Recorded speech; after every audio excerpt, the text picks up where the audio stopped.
That test scored an A, but it was crumpled, bleached, and thrown in the trash. She's the one who pulled it out, not the principal, not the school board, but the mother of the student wearing anti-slip gloves, mopping the school hallway.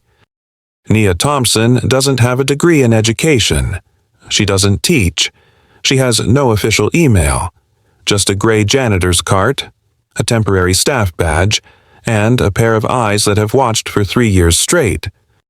She knows which classroom kids sneak off to cry in. She knows which teacher always grades late, and she knows her daughter's test score wasn't a clerical error. Brookhurst High is the most prestigious private school in the county. Pressed uniforms, a flagpole taller than the bus stop, Wi-Fi that never lags, but its grading system full of selective holes. Amari Nia's daughter is a scholarship kid, quiet, brilliant with words, no trouble, no noise, but the highest scoring exam she ever took, never announced. A system can erase a test, it can change a grade, it can swap a student into the Ivy League, but it forgot one thing. The person who mops the floor has a memory too. If you've ever had to watch your child be undervalued because their skin didn't match the school's version of excellence, stay. And if this story touches something in you, leave a dot, a line, a share. And don't forget to like, share, and subscribe, because some voices deserve to stay before the system tries to scrub them out of our collective memory. At Brookhurst High, the hallway lights didn't turn on until 6:50, but by 5:42 the building was already awake. Not because of the students, not because of the teachers, but because of Nia Thompson and the sound of her key turning in the back service door.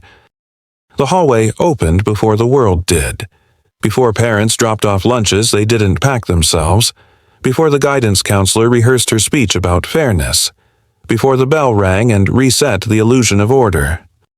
Nia's world began when the building was still yawning. She pushed her mop cart with one hand, the other adjusting her earbuds not for music, but to drown out the weight of yesterday. She knew every uneven tile on the second floor, knew which lockers squeaked even when no one touched them, knew that room 102 smelled like panic before midterms, and she knew by the trash students left behind, who had been heartbroken and who had skipped breakfast. She wasn't just cleaning, she was reading a school that never bothered to read her. Brookhurst was the kind of school that got mentioned in real estate ads, top-tier academics, college prep environment, code for white, well-funded, exclusive. Nia's uniform was navy blue. Her badge said facilities staff, but no one said her name out loud. They nodded, mouthed thank you without stopping. Once. A new teacher handed her a trash bag and said, "Could you take this to, wherever you take things?" As if she didn't belong to the building, just floated beneath it. But she wasn't invisible. She was watching, and lately, she'd been watching her daughter Amari fade.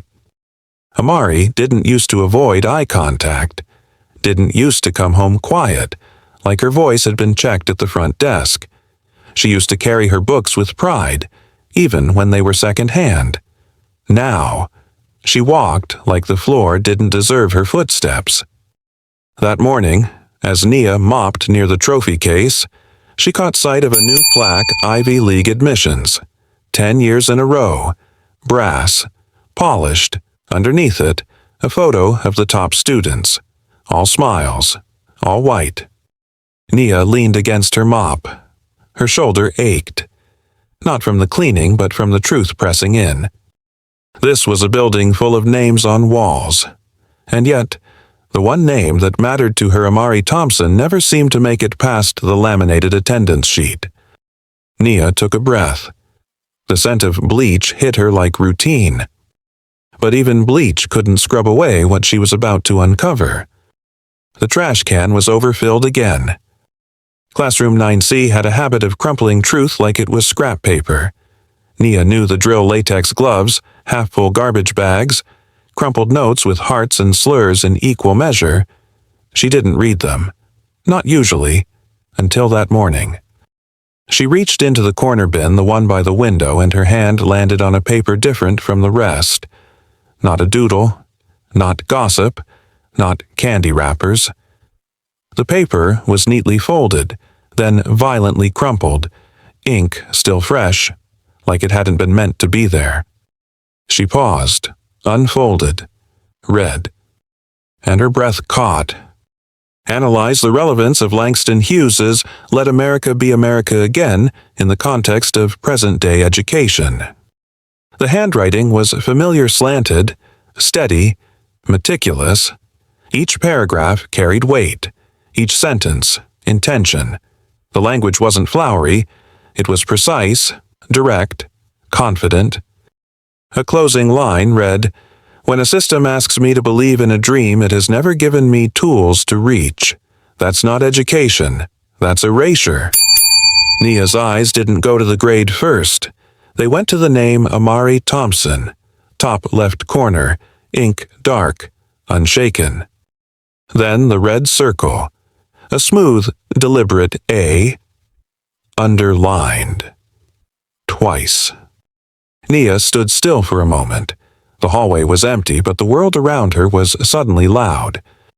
She remembered the email last week. Amari's performance has shown decline. Her most recent essay did not meet the benchmark for honors placement. C. That was what the system said. You. While she held proof that her daughter had written with brilliance. She reread the teacher's comment scribbled in red. Brilliant insight. Strong structure. Clear thesis. Best submission I've read this term. So why was this in the trash? Why wasn't this essay on her daughter's record? Her glove clenched tighter around the paper, then relaxed. She looked around, no one in sight. But suddenly, she felt watched. Not by cameras, not by eyes, by something older, by memory, by that old whisper that had chased her since her own college years. This is not your system to question. But now it was different, because this wasn't about her. It was about a child who wrote the truth and had it buried beneath bleach, bureaucracy, and silence. Nia folded the paper gently, not like trash, like evidence. She tucked it between her cleaning log and a spare pair of gloves, and as she pushed her cart down the hallway, the wheels made a different sound. Not tired, not routine, but deliberate. She kept mopping, like nothing had happened. Left, right, turn, press, ring. The rhythm returned to her hands even as her mind refused to fall back in line. The paper was folded inside her apron pocket now, touching the fabric closest to her heart. The essay her daughter wrote. The A that never made it onto any record. The praise no one read out loud. Nia pushed the cart past the guidance counselor's office. The door was open, just enough to hear. He's a bright student. Of course, he'll get into Yale Legacy helps. A light laugh followed. Something clinked. Coffee. Comfort. She kept moving. The janitor's closet smelled like pine sol and sweat, but she didn't stop there today. She walked past the trophy case again. Same brass plaque, same smiling faces. She stared just long enough to wonder what it would look like if Amari's face were framed among them. Then she kept walking. She scrubbed the boys' bathroom in Building C, cleaned around the sinks where someone had etched a slur into the ceramic. It had been there for 2 semesters. She'd reported it. Twice. They'd said, "We'll look into it." She reached into her cart and pulled out the thick bottle of bleach, twisted the cap, poured a steady stream. The floor hissed. The scent hit her nose like memory. She scrubbed. But it didn't come off. The tile was clean, but the word still lingered invisible now, but not gone. That's how systems worked, didn't they? They didn't erase, they covered.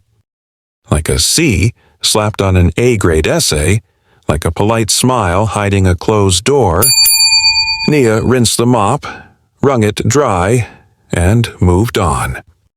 Past room 204, where Miss Brennan taught American literature, the same class Amari's essay came from. She stopped, listened. Langston Hughes was a dreamer, Miss Brennan said, her voice clear through the wall. He believed in a version of America that could include everyone. Nia's eyes burned. Amari believed, too. She believed that if she followed the rules, spoke respectfully, turned in her work early, and kept her head down, she'd be seen. She'd be graded fairly. She'd be enough. But bleach doesn't clean everything. It masks. It sterilizes. It pushes dirt to the sides of the room, where no one looks but it never asks where the dirt came from. Nia turned away from the door. She had work to finish, not because she owed the school, but because she needed to stay in motion to keep from breaking. One more hallway, one more restroom, one more lie polished clean. But this time, the mop wasn't just cleaning, it was counting. Some lies take years to unfold. Others come already folded like the essay in her pocket. Nia sat in the storage room between second period and lunch break. She wasn't supposed to sit. Not officially, but the folding chair in the corner didn't ask for permission. She reached into her apron and touched the paper again. Still there. Still real. For a moment, her eyes drifted upward, resting on the metal shelf above her where she kept a small, unlabeled envelope wedged behind the bleach bottles, yellowed, sealed, untouched since the day she left Spelman College. She took it down slowly. It wasn't thick, just one page, but the weight inside that envelope had altered the entire shape of her life. She hadn't opened it in 14 years. She didn't need to. She knew every word. Dear Ms. Thompson, after further review, the university has determined that your paper, The Pedagogy of Silence, contained segments that closely mirror existing scholarship without proper attribution. As a result, your academic standing has been rescinded, and your scholarship revoked. She didn't plagiarize. She knew that. Her advisor knew it too, but didn't speak up. She had cited every source, followed every rule, but when her paper challenged the way public schools erased black voices from history textbooks suddenly, her originality became suspicious. She had been 19, first generation, the first to even dream of a degree in educational policy. She didn't fight back. She packed up, went home, and applied for a custodial job 2 weeks later. Because fighting takes air, and shame steals breath. Now, 14 years later, her daughter's name had appeared in the same kind of silence. Nia folded the envelope again, slid it back behind the bleach, but this time, her fingers didn't tremble. They clenched. Because the lie that broke her was not going to reach her daughter. She looked at the essay one more time. Amari's voice was clear, sharp, defiant in places Nia had never dared to go. That's not education, that's erasure. Her girl didn't just inherit her blood, she inherited the fight, and maybe, this time, it wouldn't be buried under institutional perfume and a forged C-. Nia stood up. Lunch break was over, but something else was just beginning. The past wasn't a ghost anymore. It was evidence. And Nia Thompson, for the first time in over a decade, felt something dangerous stir inside her. Memory with a purpose. The kitchen used to be a place of noise. Frying pans hissing, Amari humming, Nia laughing too loudly at corny memes her daughter showed her on a cracked phone screen. That was before silence moved in and unpacked in the space between them. Now, it was just the sound of the fridge humming, the faucet dripping, and forks clinking against plates like unfinished thoughts. Amari sat at the small dining table, head bent over her untouched rice, her hoodie pulled halfway over her braids. She hadn't said a full sentence in 2 days. Nia stirred the pot, more out of motion than appetite. She used to ask about her day, the teachers, the jokes, the music. But now, she didn't ask, because asking meant pretending the answers didn't hurt. Amari had started speaking less the same week the honors list came out. Nia remembered the morning she'd taped it to the refrigerator and hope Amari had crumpled it within seconds. Why would I be on there? They already decided who belongs. The words had sounded like they were meant for someone else. Someone older. Someone who had lived through disappointment enough times to code it in sarcasm. Not a 14-year-old girl who still collected dried leaves in the fall and named them. Nia set down the wooden spoon. "They can't erase you if you keep showing up," she said softly. Amari didn't look up. She just said, "You don't get it." And it wasn't the sentence that stung, it was the weight behind it. As if Nia hadn't once tried to show up. As if her blue uniform had erased every part of her that used to believe. Too. The silence between them thickened like burnt oil. At school, Amari had been pulled from the honors literature group last week. No meeting, no explanation. Just a new schedule handed to her like a polite punishment. She'd told Nia half a sentence about it. "They moved me down, said it was for balance, whatever that means." Balance. As if education was a scale that tipped when a black girl wrote too well. As if someone like Amari needed to be adjusted to preserve a fragile symmetry no one asked for. At home, Amari had started eating less, sleeping more, drawing her hoodie tighter, her voice lower. Her report card didn't reflect failure, but her eyes did. Nia watched her now, across the kitchen. This wasn't teenage moodiness. This was erosion. A quiet breaking that didn't leave cracks, just dust. She thought of saying something. Anything. But silence is contagious. And Amari had already caught it. Nia picked up Amari's bowl, still mostly full. She didn't say a word, just poured it out into the sink. Slow, like grief. It came through as a text. No name, just a number. Local area code. 7:13 p.m. Tuesday. Check last month's grade record. Start with room 204. Nia stared at the screen in the dim light of her kitchen. Amari was in her room. Music muffled through the closed door. The pot of rice on the stove was cooling without ceremony. Her thumb hovered over the message. At first, she thought it was spam. Then her mind did what it always did, filtered danger before curiosity. Could this be a trap, a prank, a cruel mistake? But no. The sender knew the room number. 204. Miss Brennan's class. The one where Amari's essay was tossed like scrap. Nia's breath caught, but she didn't reply. She didn't have access to grade records, didn't even have a login to the school's intranet. Her ID badge opened janitor closets, not data systems. And yet someone had whispered.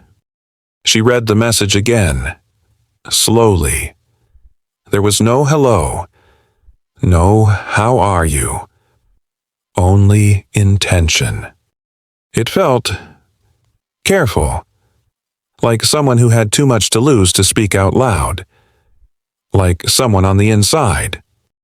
The next morning, she entered Brookhurst before sunrise as usual. Same keys, same bleach.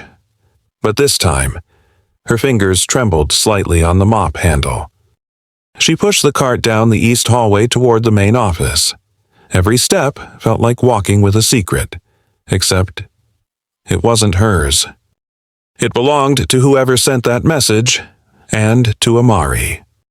She passed Miss Brennan in the hall. The woman smiled, briefly polite, effortless, and walked on, holding a tumbler with the word feminist in gold cursive.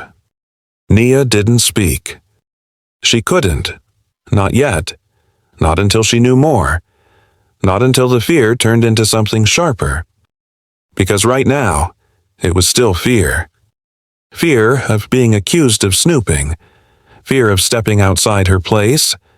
Fear of confirming every low expectation anyone had of a black woman with a mop cart and too much attention. But later that day, as she wiped down the handrails in Building C, she spotted someone watching her. Mr. Kellings, new, young, teaches freshman history. Their eyes met. He gave a quick nod, almost imperceptible, then turned away. It was enough. Nia didn't know his name until then, didn't know if he'd meant to be the whisperer. But in that instant, she understood something. Resistance doesn't always shout. Sometimes it passes in silence, in hallway glances, in anonymous messages, in teachers too junior to confront the system head-on but brave enough to open a crack. That night, she read the message again before bed. Then, without replying, she deleted it.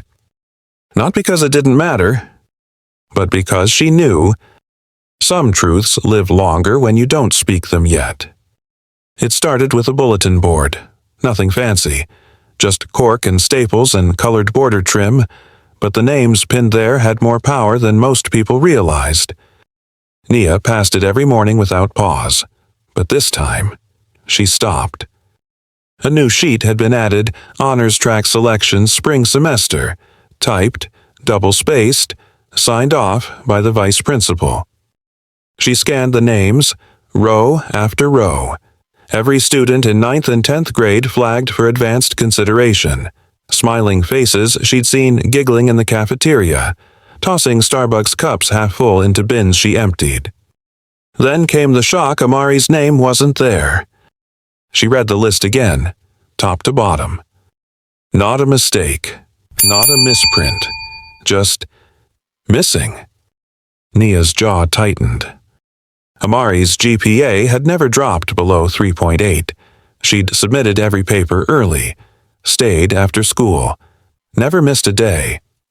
And that essay, the one still folded in Nia's apron pocket, had been called the best submission this term. So why wasn't she considered?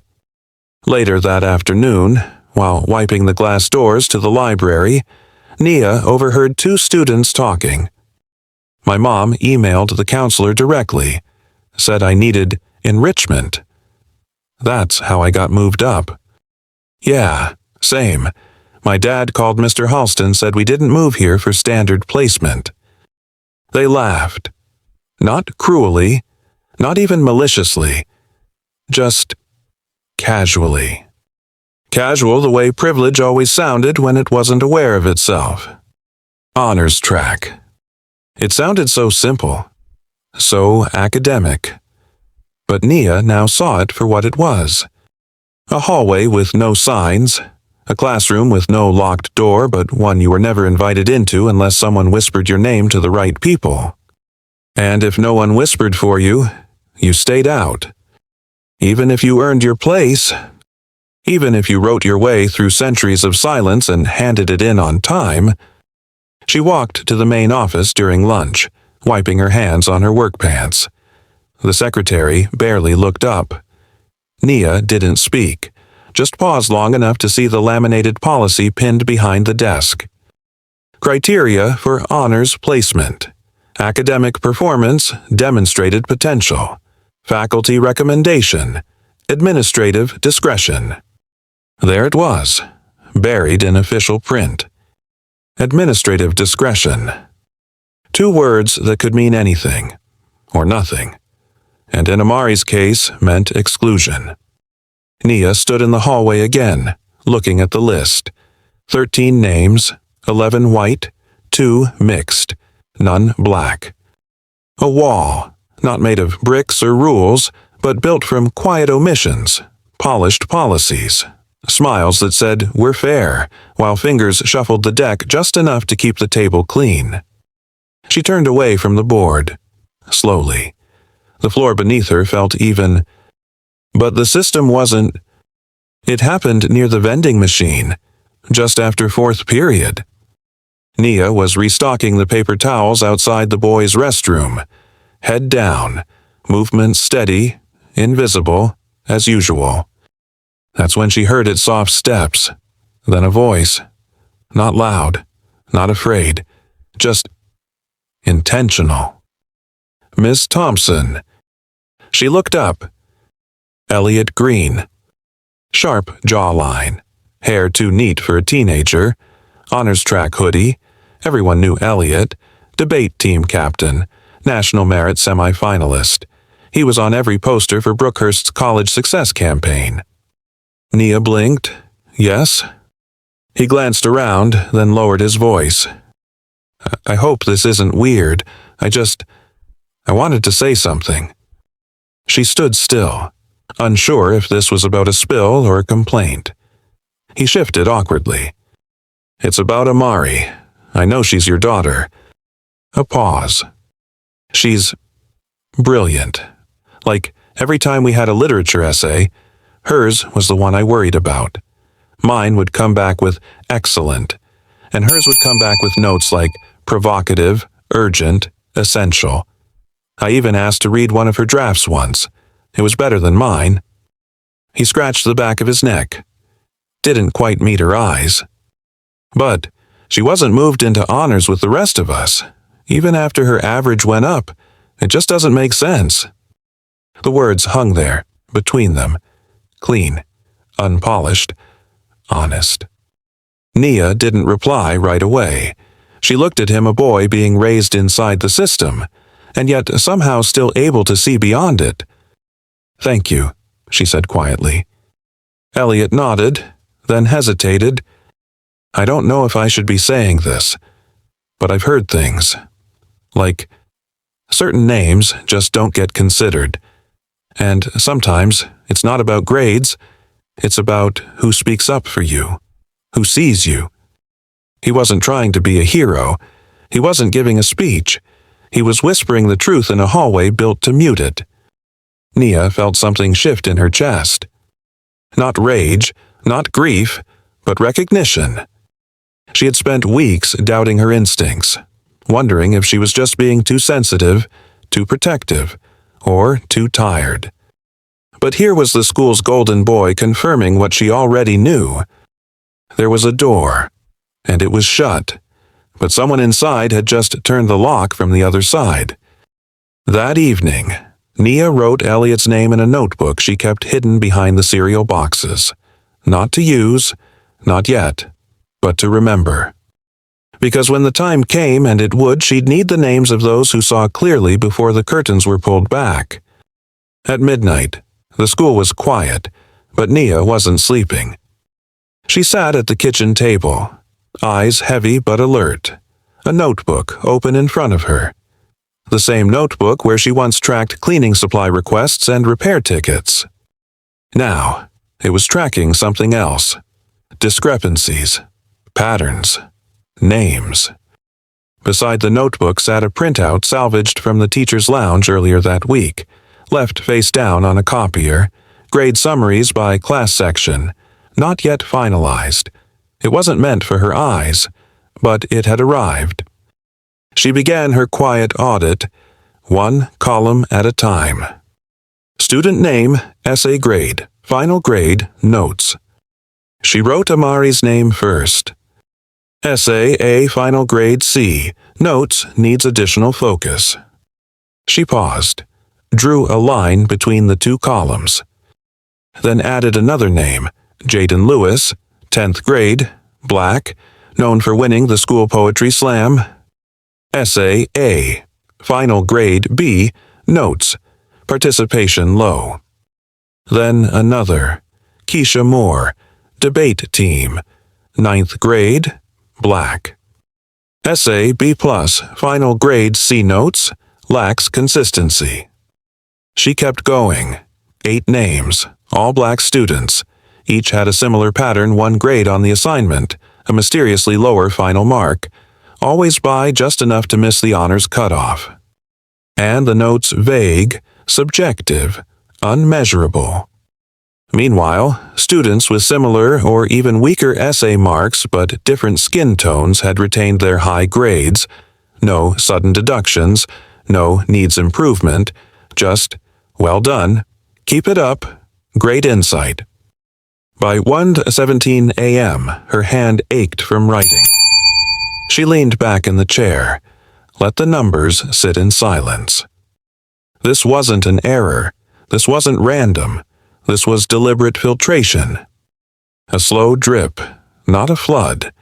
Small enough to seem like nothing on paper, but devastating enough to reroute a life. Because a dropped grade wasn't just a number. It was a lost scholarship, a missed recommendation, a closed door. A grade erased is a life diverted. And someone was doing it quietly, intentionally under the cover of academic discretion. Nia stared at the notebook. She wasn't a teacher, wasn't trained in policy, but she knew how to see patterns, the same way she'd learned which soap scum formed from hard water, which spills came from cafeteria juice, and which bloodstains weren't accidental. You can tell a system by what it repeats and what it refuses to explain. She closed the notebook softly, not with fear, but with decision.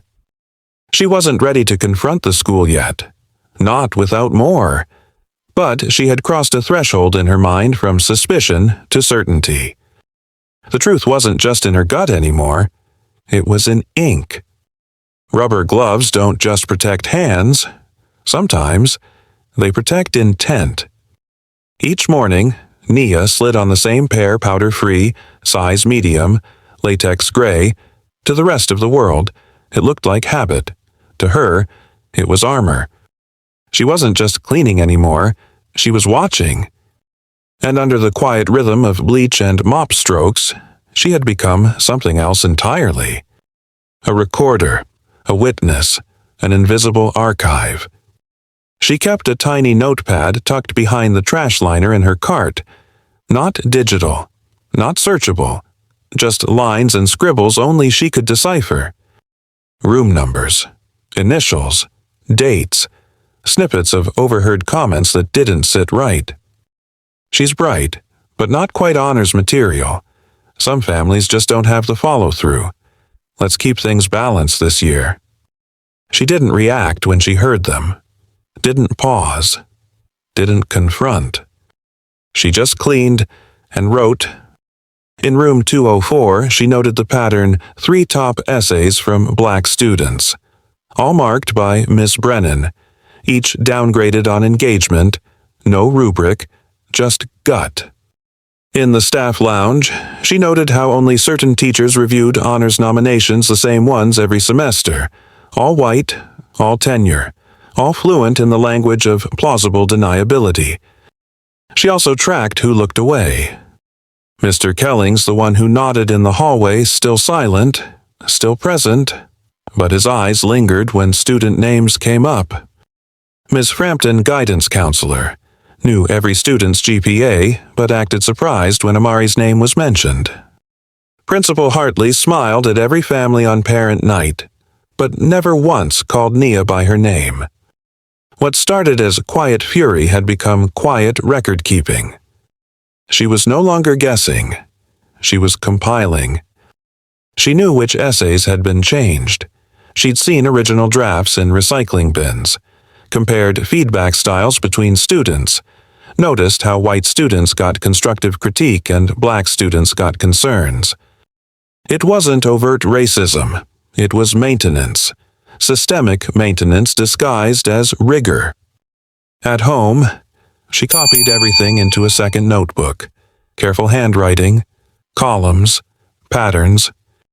She wasn't sure what she was building yet, but she knew what she was undoing, the lie that this was all in her head.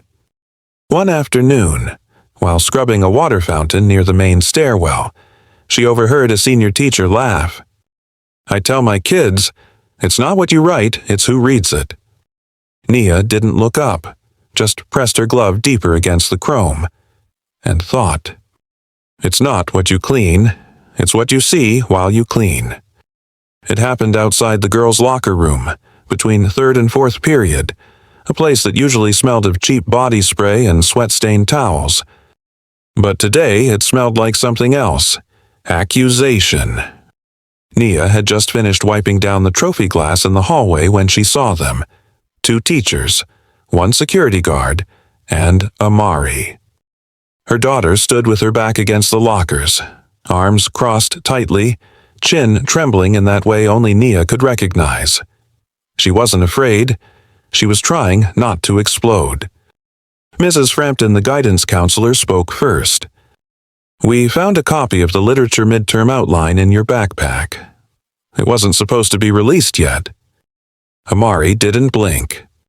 "It was in my locker because Miss Brennan gave it to me, after class, last Friday." Frampton shook her head. "She says she didn't." A pause, then a lie dressed in velvet. "We're not accusing you. We're just trying to understand." The security guard shifted awkwardly. Students passed, slowed, stared, some whispered. Nia stepped forward. She wasn't supposed to interrupt, but this wasn't about protocol anymore. "What's going on?" Amari turned, saw her mother, and something broke. Not loud, not public, but personal.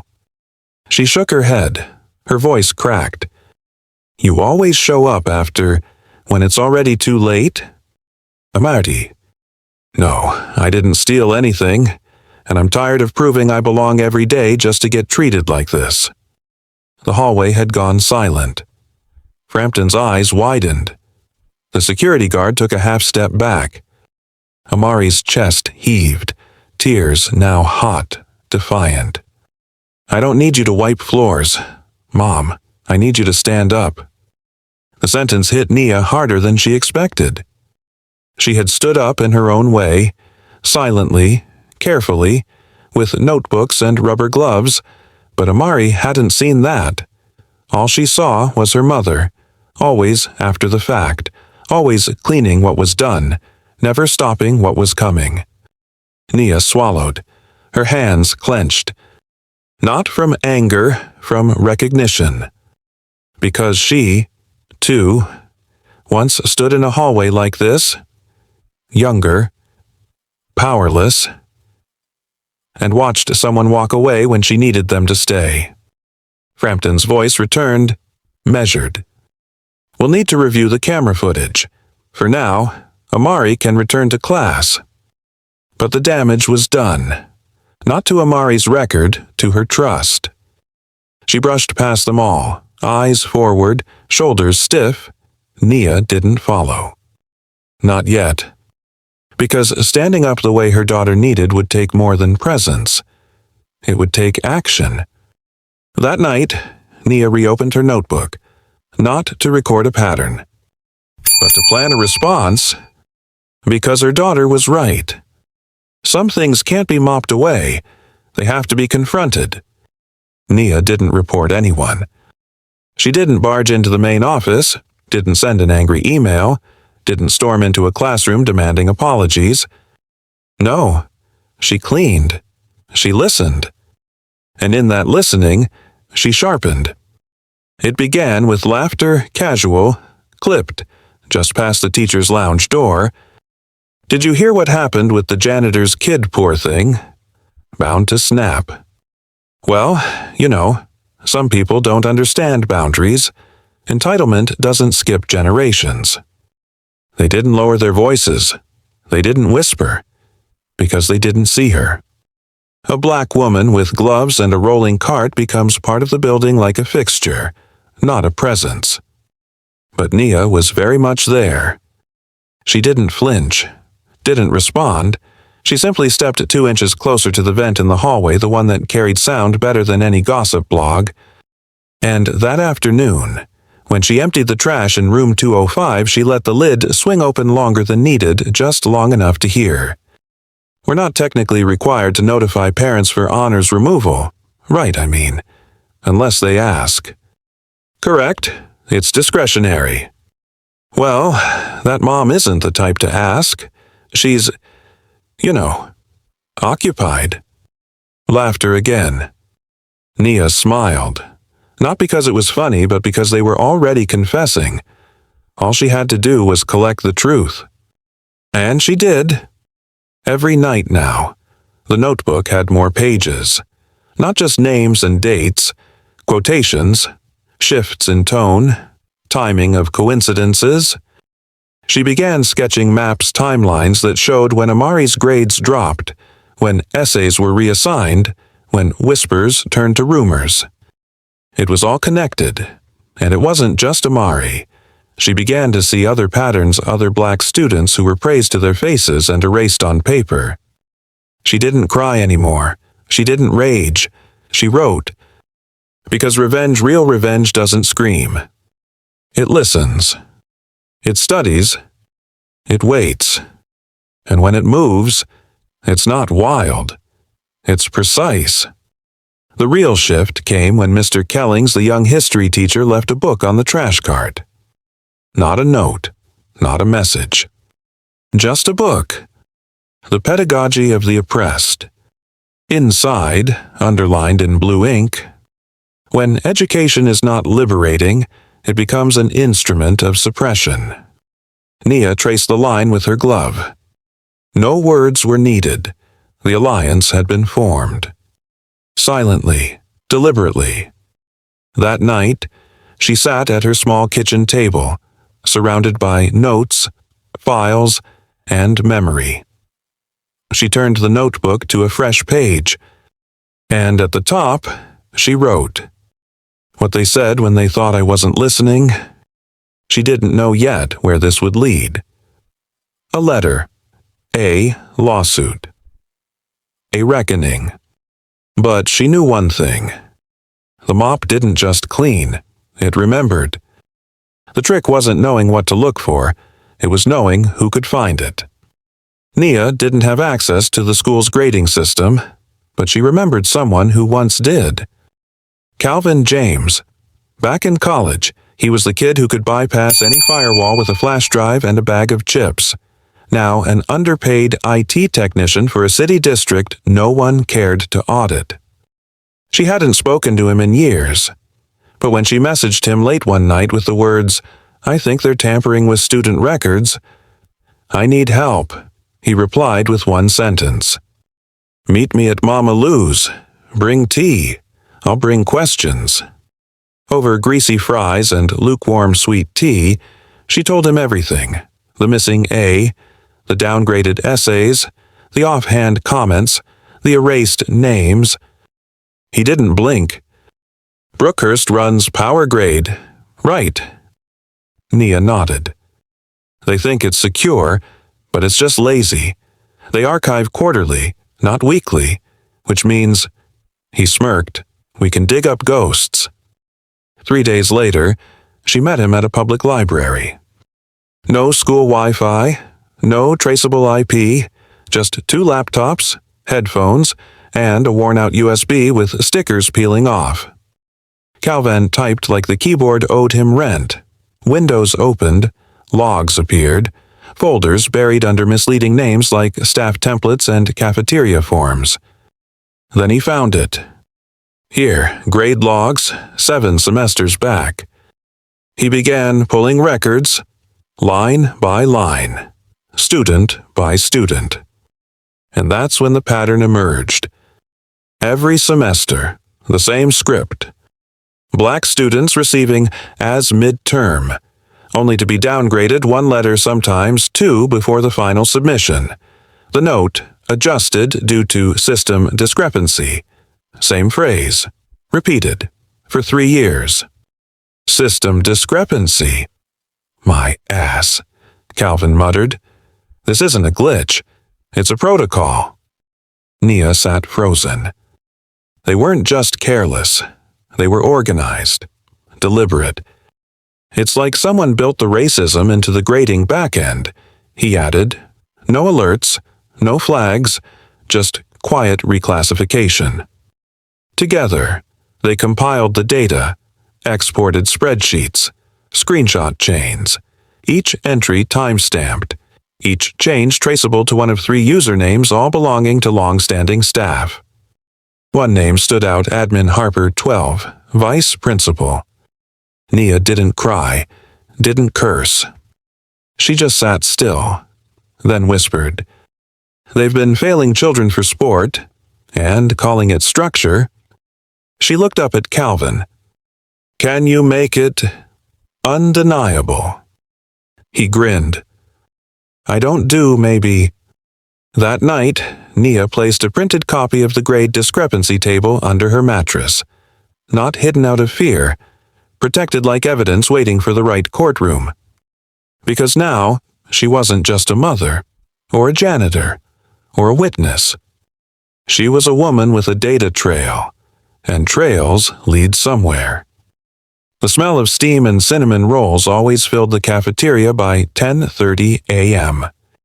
It was a smell Nia used to love: warm, full, familiar. Today, it made her stomach turn. She wasn't here to mop floors or restock the milk cart. Today, she was here to ask. Shonda had been working the kitchen line for 7 years. Tall, broad-shouldered, and always humming gospel under her breath. She wore a gold cross tucked under her apron, and her hands moved like clockwork fast, precise, generous. Nia waited until the third tray of chicken nuggets hit the warmer before she approached. "Hey, Shonda." The humming stopped. A glance, then a smile. Not wide, not empty, just real. "Well, if it ain't Miss Nia Thompson, what brings you back here?" Nia lowered her voice. "Your son, Jordan. I remember he was in honors last year." "Right." Shonda's face changed. The shift was small, a stiffening at the corners of her mouth, a retreat behind the eyes, but Nia saw it. She'd lived it. "He was," Shonda said. Was past tense. "What happened?" A pause. Then a soft clatter as Shonda set down the serving spoon. "He started getting grades that didn't make sense. Went from A's to B minuses overnight. I talked to Ms. Frampton, to his English teacher. They all said it was a natural dip. Adjustment stress. Said I should just keep him focused." She wiped her hand slowly.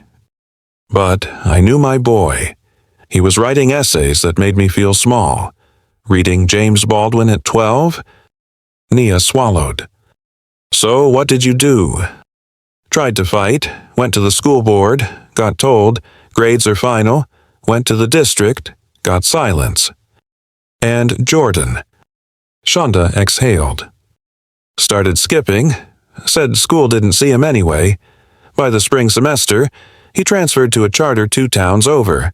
They said he'd need time to catch up because of his grades." Her voice dropped to a whisper. "But his grades were lies." Nia stood there, heart aching in that dull, echoing way that happens when someone else speaks your own wound. Shonda didn't cry. She didn't need to. Her stillness said everything. "Why are you asking now?" Shonda finally said.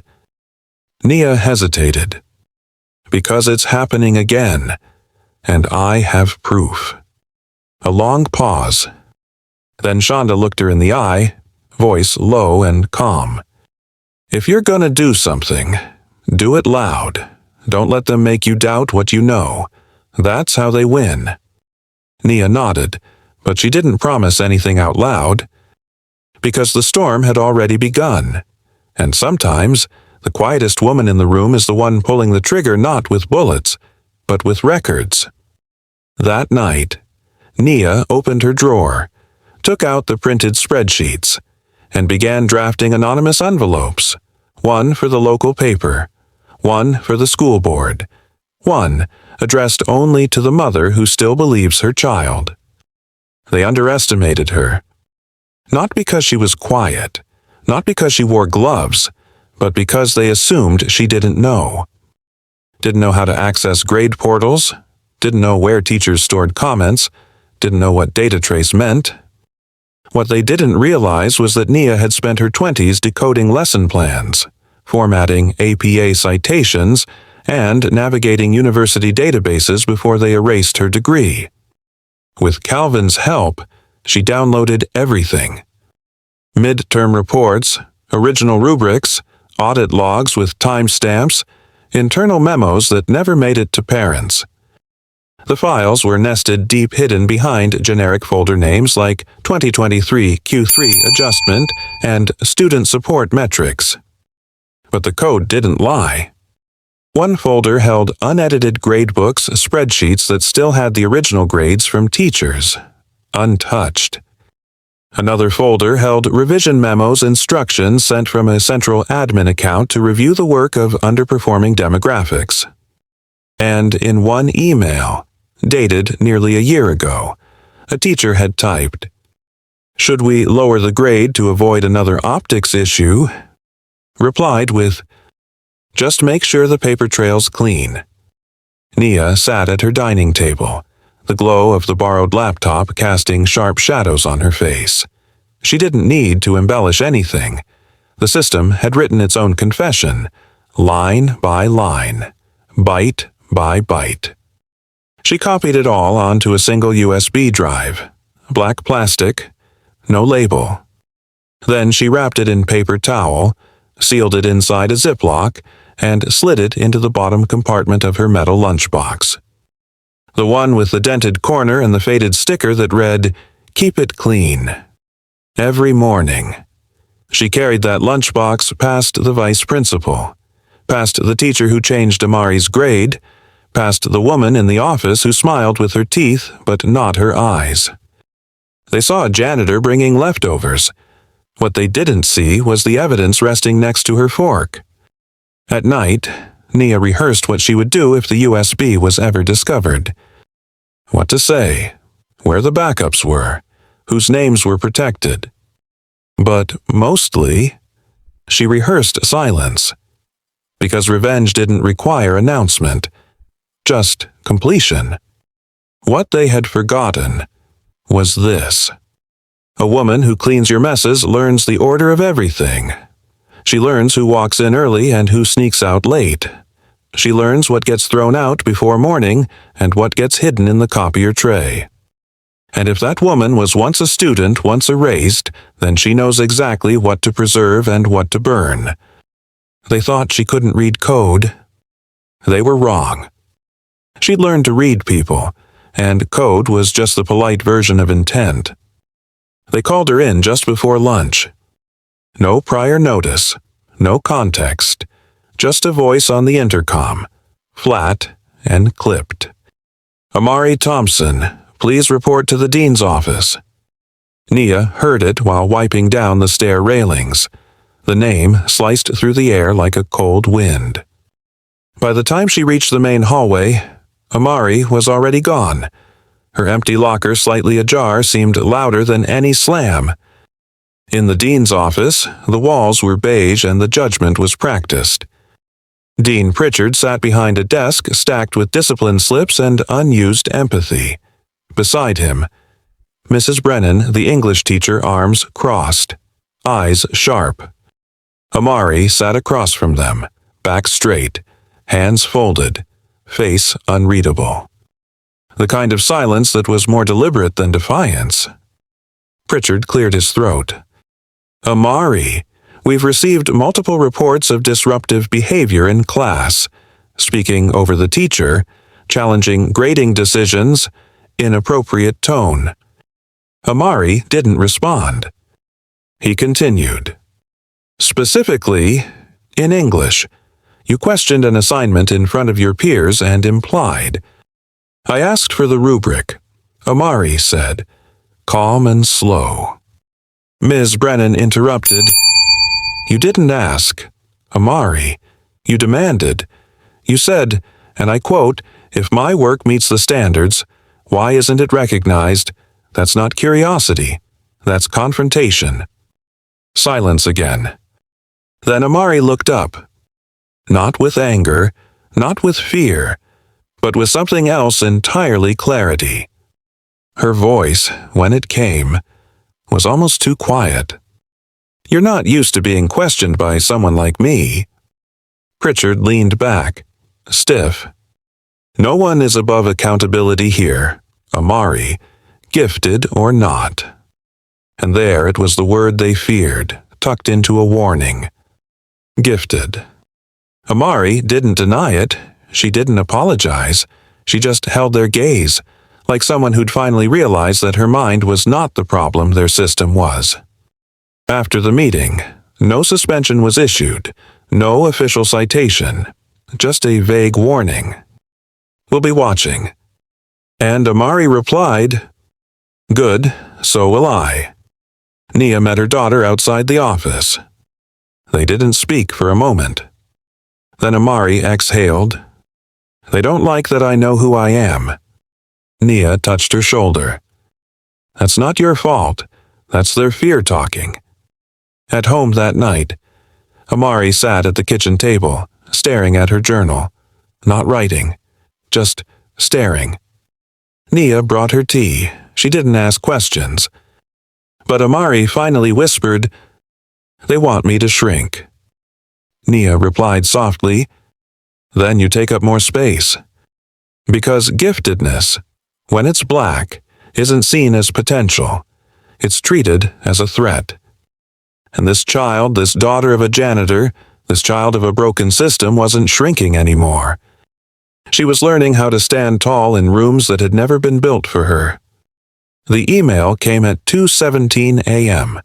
No subject line, no signature, just a single sentence.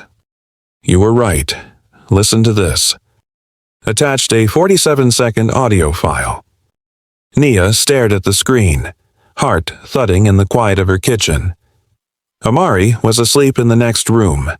The USB drive still rested beneath the rice in her lunchbox. She clicked play.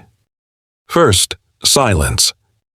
Then voices, muffled, calm, familiar.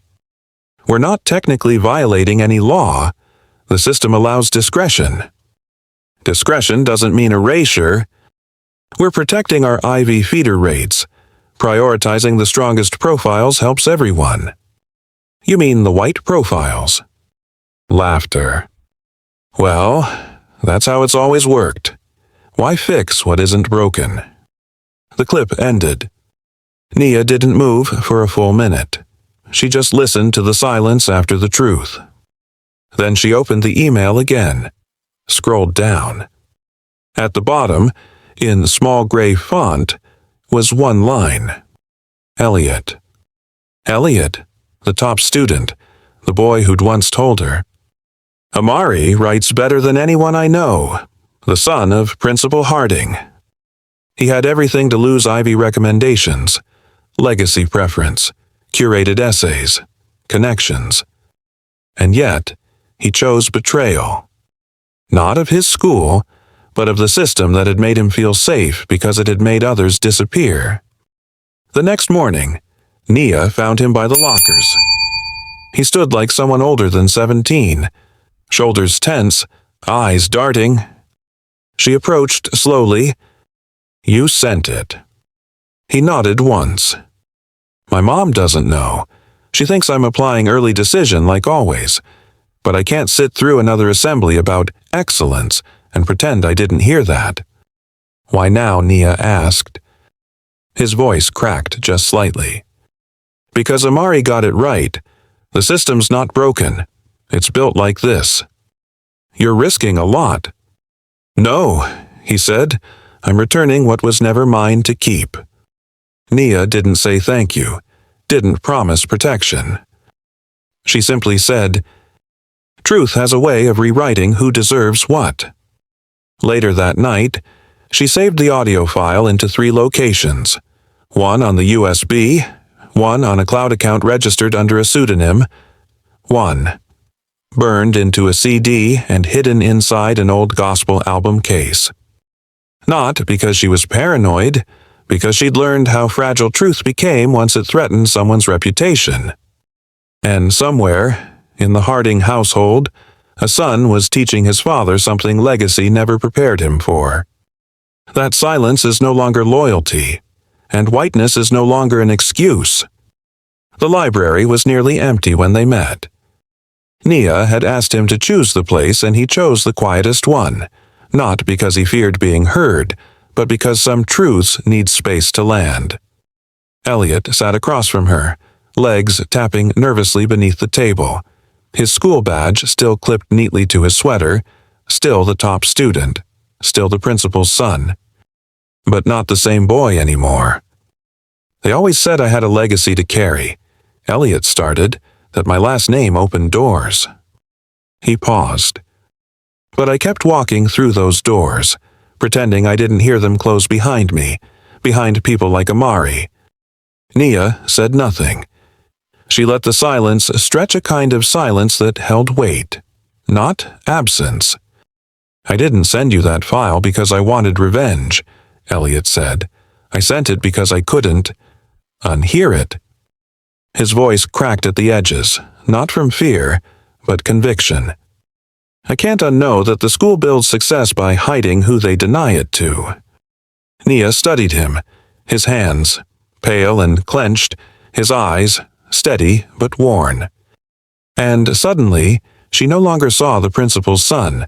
She saw a boy making a choice against his inheritance. Most kids are told to protect what they're given, she said softly, but you're giving yours up. Elliot nodded. My mom thinks I'm trying to ruin her career, but I think maybe I'm saving myself from becoming what this place raised me to be. In the background, a printer hummed. A librarian shelved books with gentle thuds. And between them, a quiet understanding took shape that betrayal isn't always treason. Sometimes, it's a form of release. You know, Elliot added, I used to think being gifted meant you rose above everyone. And now I think it just means you see too much to pretend anymore. Nia smiled, not from joy but from recognition. Not all children inherit silence, she whispered. Some inherit the courage to break it. He exhaled, like a weight had been shifted, maybe not removed, but acknowledged. And that was enough. That night, Nia updated her notes.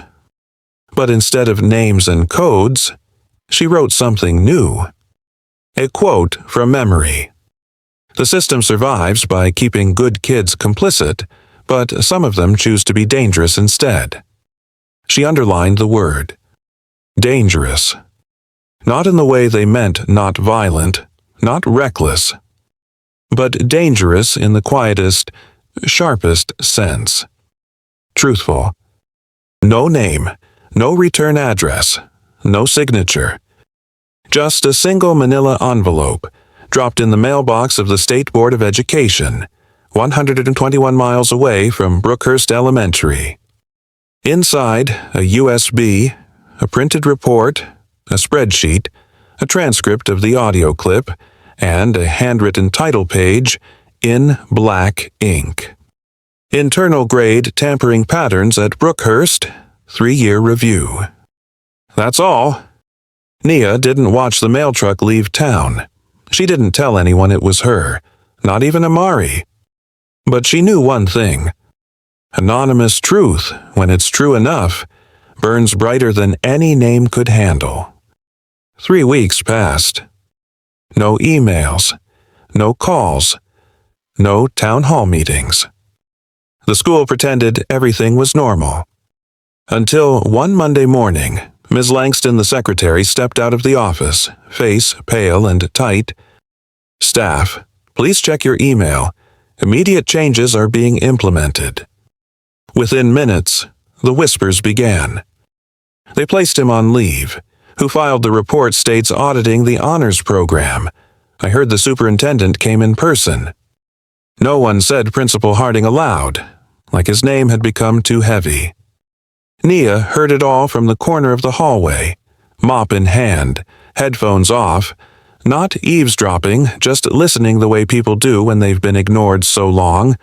The silence becomes a second language. A teacher passed by, muttering, "Whoever did this just cost us our reputation." Nia blinked. Reputation. Not justice, not truth, not children. That afternoon, The principal's office door stayed shut. His parking spot remained empty. His nameplate still gleamed on the wall untouched, but now untouchable. And in the break room, someone whispered, "They're saying it came from the inside. A whistleblower. Some staff think it was a parent or a student." Nia wiped down the counter, eyes lowered. Not denial, just strategy. Because power built on image always collapses under documentation. And she had sent them the whole structure file by file, voice by voice. That evening, Amari came home quieter than usual. "Something changed today," she said. Teachers looked nervous. Nia poured her tea, nodded once. "Sometimes the system doesn't shake because you scream," she said. "Sometimes it trembles when the right paper lands on the right desk." Amari raised an eyebrow. "You're speaking in riddles again." "Good," Nia smiled. "It means I'm still a step ahead." Later that night, she mopped the hallway in silence. But something had shifted. The floor didn't shine the same way. The polish didn't stick. Like even the building itself was rejecting its reflection. Because once the truth gets in, no matter how clean the surface looks, the foundation remembers. The auditorium smelled like folded paper programs and overused cologne. Parents fanned themselves with pride. Teachers sat stiffly in ironed suits. There was a banner strung across the stage, Academic Excellence Recognition Assembly, spring term. But for Amari, it felt like walking into a play where she was both cast and erased. Nia stood in the back of the room, still in uniform, still holding the mop that had become her shield. Not because she had to work, but because no one had told her she was invited. Only Amari had whispered it to her in the kitchen the night before. "I think they're going to say I won." "Think?" Nia asked. "They never tell me directly, but I saw the list. My essay was on top." Nia didn't ask how her daughter had seen it. She just nodded and promised. "I'll be there." When they reached the final segment of the assembly, the Essay Achievement Award, Miss Brennan walked up to the podium. Her smile was polished, her voice smooth. This year's recipient wrote a piece that challenged perspective, embraced empathy, and demonstrated exceptional command of language. She paused, flipped the card in her hand, looked up, then said nothing. Just turned slightly to the side and nodded toward stage left. As if someone knew it was their cue. Silence, no name, no announcement. Amari stood up slowly. Every eye in the auditorium followed her, confused. She climbed the stairs, walked to the center of the stage, and stood beneath the spotlight alone. No certificate, no handshake, no smile waiting for her at the podium. Just a long, heavy pause that said everything the microphone refused to. In the back of the room, Nia's grip tightened on the mop handle, but she didn't move, didn't shout, didn't disrupt. She simply watched her daughter stand taller than a name could carry. Because sometimes, not being acknowledged says more about the system than about the child. After 30 seconds of silence, Amari leaned toward the mic, cleared her throat, and said, "My name is Amari Thompson. I'm in 8th grade. I wrote the essay you're afraid to announce." Gasps. A few stifled laughs. One teacher's eyes widened, then dropped. "But I'm not here for applause," Amari continued. "I'm here because the words mattered, even if my name didn't." She stepped back. Didn't bow, didn't wait. Just walked off stage with her spine straight and her silence louder than any ovation. Later, in the hallway, a teacher murmured to Nia, "She's bold." Nia replied without looking, "No, she's accurate." Because some ceremonies don't need names. They need witnesses. And on that stage, under that light, Amari wasn't given a title, but she took back her place, For a moment, the stage remained still. Amari had walked off without fanfare, her words echoing behind her like a ripple no one dared name. The auditorium was frozen, held in that strange breathless space where truth enters, but people haven't yet decided how to react. The air was thick with the kind of silence that doesn't ask for permission. It demands a reckoning. And then, Elliot stood up. He didn't speak, didn't smile, just began to clap. One pair of hands, two palms in defiance. The rhythm was slow, not dramatic, but deliberate. Clap, clap, clap. It echoed in the auditorium like footsteps on hollow pride. At first, no one moved. A few heads turned. A teacher shifted uncomfortably. Then another student, a girl from the back row, rose. Then two more. They joined in. No cheers, no chants, just the sound of skin against skin, a sound that could not be misquoted. The silence had become its own applause. Not loud, but unified. Not for show, but for justice. Mrs. Brennan's face was tight. She glanced toward the principal's empty chair as if he might rise from absence to fix the moment. But there was no one left to silence it. In the back, Nia exhaled. Her hand never left the mop, but her heart stood taller than any broom handle ever could. She watched the students, mostly white, mostly groomed by the very system that tried to erase her daughter, stand and clap and say nothing, but mean everything. They weren't rebelling, they were recognizing. And that was worse because recognition couldn't be punished. It had already happened. Elliot caught Amari's eye through the side curtain. He didn't nod. He didn't need to. She knew. He had made his choice. Not just to send the audio, not just to break the chain, but to be the first sound in a room full of people trained to stay quiet. One by one, the claps faded, but no one sat down. The moment had become its own declaration. And when the assistant principal tried to resume the program, her voice cracked, because paper programs couldn't reorder what had just unfolded. Afterward, no one mentioned the standing students, no photos were posted, no announcements were sent. But for days after, there were whispers. Did you see her? They didn't say her name. But we all knew it.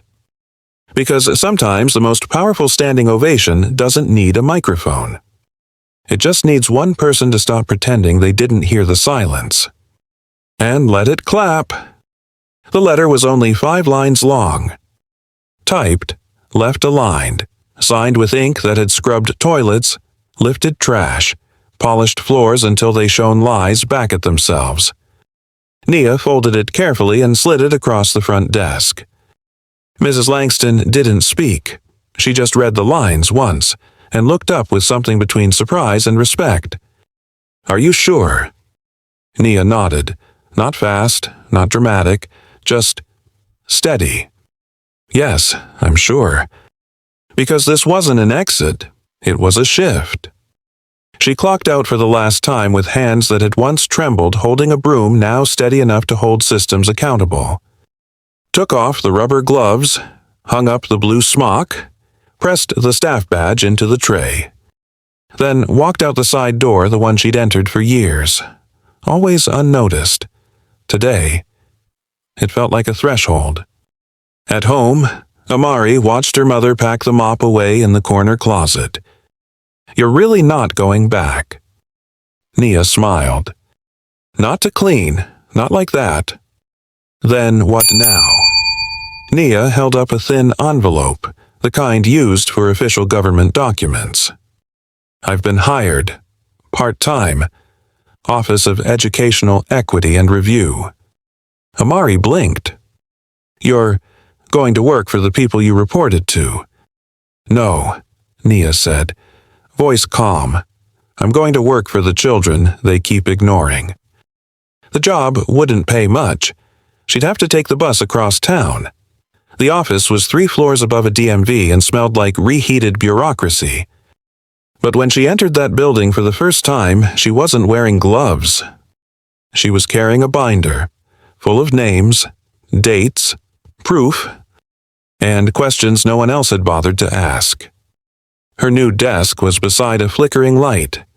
The chair creaked, but on the wall was a bulletin board, and she pinned up the first paper.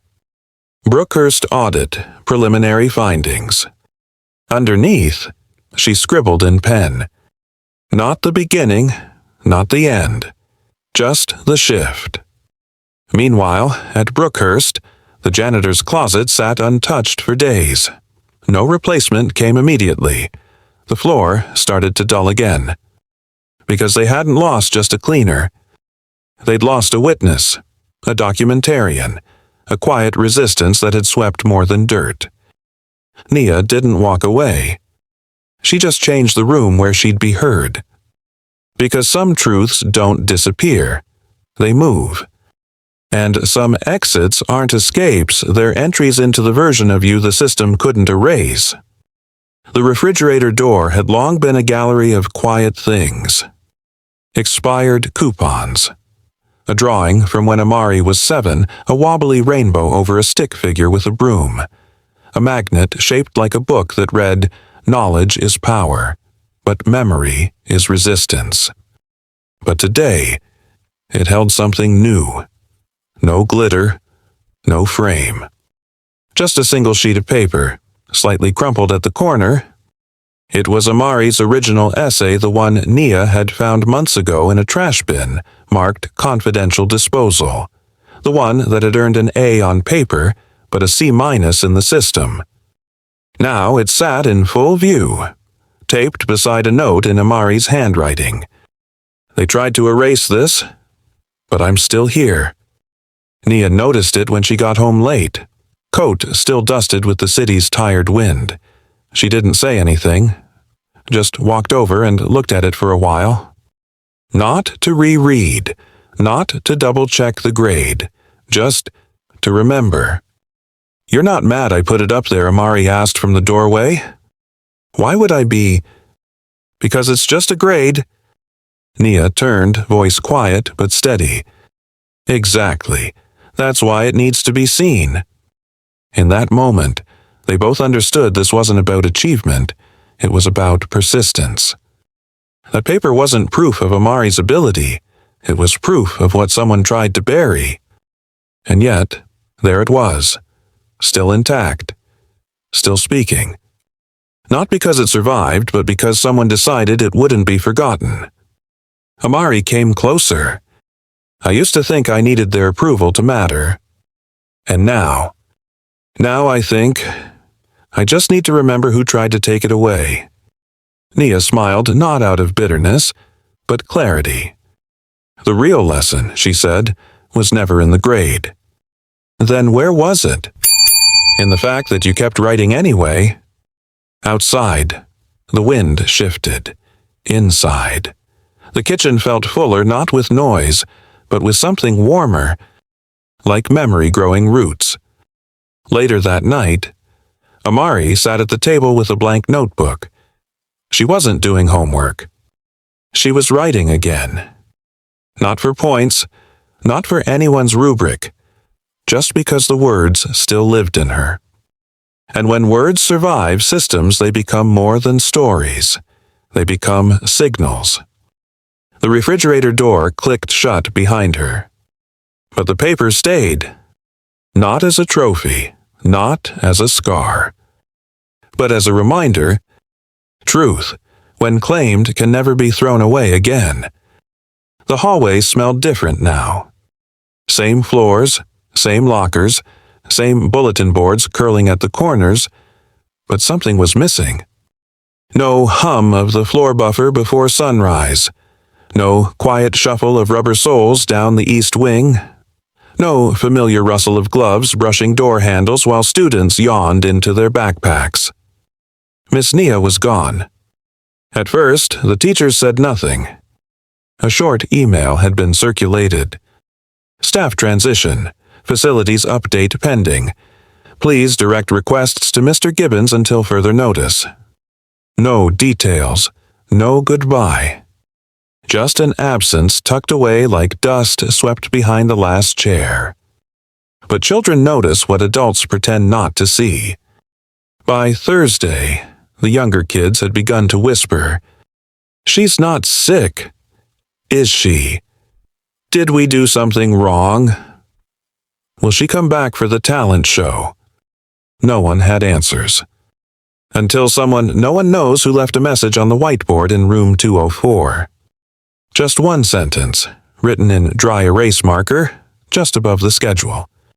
She came to clean, but she stayed to remember. It wasn't signed, wasn't erased. The teacher left it up for a week, then 2, then framed it with a construction paper border. By then, students had started asking each other in hushed tones, what did she remember? What did she see? In the staff lounge, someone mentioned the audit, someone else mentioned the missing principal. But no one connected the mop with the movement. No one said her name, not officially. Because if they did, they might have to admit the truth had worn a janitor's badge. And that truth had been watching. One Friday, Elliot walked by the storage closet near the science wing. Still locked, still dusty. But he paused, just long enough to place a folded sheet of paper under the door. On it, a list of 5 students, all of them black, all of them recently moved from remedial to honors after the investigation. And beneath the names, one sentence. She didn't clean floors. She cleared the path. Outside the school, spring had begun to bloom, but inside, something else had rooted. Memory. Not the kind in yearbooks or awards, the kind that lives in glances, in whispers, in the way people pause before saying something cruel. Because systems forget, but people remember. And sometimes, all it takes to break a silence is to know that someone saw everything and didn't look away. So, when a new janitor arrived, young, soft-spoken, unaware they handed her the keys, showed her the closet, explained the shifts. But before she walked away, a girl from the 8th grade tugged at her sleeve and whispered, "This floor already knows the truth. You don't need to polish it. Just listen to it." And somewhere in a hallway too clean to be innocent, a voice still lingers. She came to clean, but she stayed to remember. And that memory was the one thing the system could never bleach away. If this story touched your heart, make sure to like, share, and subscribe. Every click helps us bring more powerful stories of empathy, justice, and silent strength to life. Your support is what fuels this journey. Let's keep standing together and rising higher, one story at a time. Stay safe and inspired.